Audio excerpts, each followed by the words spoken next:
At some point, the rose-colored glasses come off and you have to choose to remove yourself from delusion. I'm your host, Natasha Kay, and you're listening to Micromusings. In this podcast, we delve into the world of writing, exploring original works and uncovering the inspirations and stories behind the pieces. Our goal is to create a space where writing can inspire, comfort, and connect us all. Thank you for joining me on this journey. Now let's dive in. Hi, welcome to the last real episode of 2024. Now, y'all, I have had writer's block for like a month. And if you listen to the interview with Wade Taylor, you know we talked about how writer's block isn't necessarily real. And I know I just need to sit down and write something, but I feel so uninspired at this moment. Which is why I dug through my notes app for this one. I'm not necessarily liking anything in the archive either, which made doing this episode 10 times harder. Originally, I was going to post the end of your reflection. Then, after talking to my friend, I said I was going to do another poem. Then, I decided I was just going to go ahead and record the reflection. And I struggled so much recording that episode. Y'all still going to get it. I just need to redo the whole thing. So, circle back before the end of the year.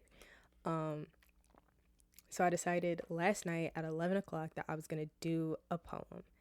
And I found this, the original piece at least, in my notes app, and I was like, okay, I can build out on this. And so I just started pulling different lines and different things from the archive and my notes app and piecing them together.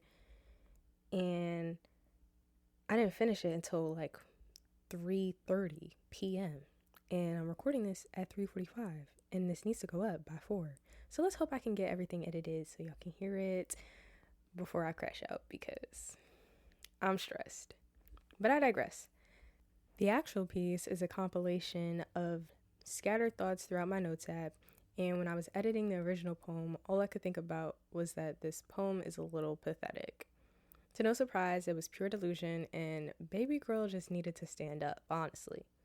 But then I thought, how do I make this a story and connect it with all the other little lines sprinkled throughout my abandoned work? I went through the archives, took lines that felt like puzzle pieces coming together to complete the poem, and it is what we have now. Honestly, don't know what else to say about this other than me posting today is a testament to my commitment to micromusings. So, without further ado, here's Lies and Gaslighting. I miss you.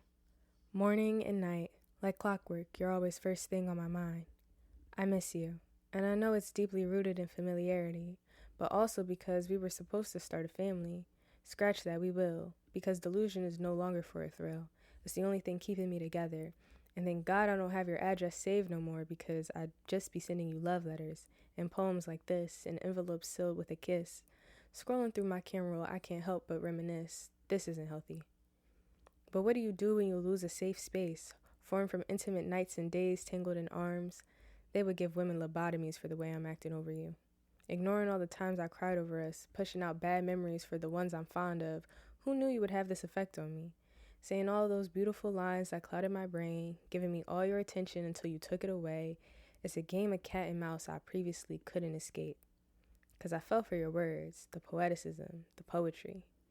Even though you always said that actions speak louder than words, I could never read yours.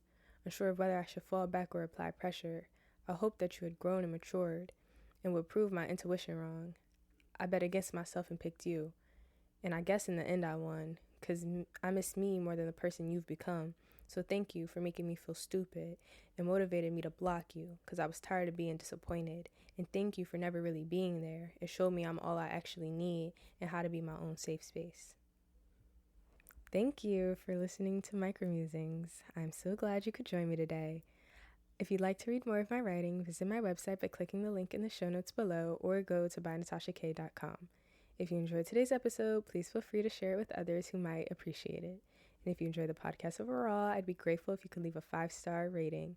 Don't forget to follow or subscribe wherever you listen to your podcast so you never miss an episode, and to the Substack for additional exclusive content. Your support means the world to me. With love always. Until next time, I'm Natasha.